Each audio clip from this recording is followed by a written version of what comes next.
Оккупированный Крым посетила делегация прокремлевских иностранных политиков. Целью визита назвали опровержение информации о тяжелых условиях жизни в оккупации и недовольство населения аннексией полуострова. Зарубежных гостей возили по памятным местам, знакомились с представителями национальных меньшинств и коренного народа Крыма. После экскурсии устроили круглый стол, где обсуждали санкции, наложенные на полуостров, и иностранных гостей, которые, вопреки международным нормам, посещают оккупированные украинские территории. Встретила двое мужчин.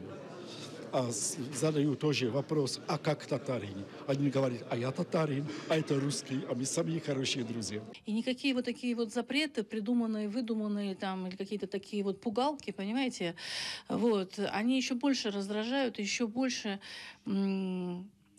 я не знаю, мобилизуют нас. Я составлю подробную информацию о том, что я видел здесь. Буду активно распространять среди друзей. Но пресса же наша не демократичная. В Бразилии активизируются правые партии. Служба безопасности Украины уже отреагировала на визит представителей зарубежных стран в оккупированный Крым. 5 из них запретили въезд в Украину на 5 лет. 4 громадянина Сербії. Одному з них було закрито в'їзд рік тому.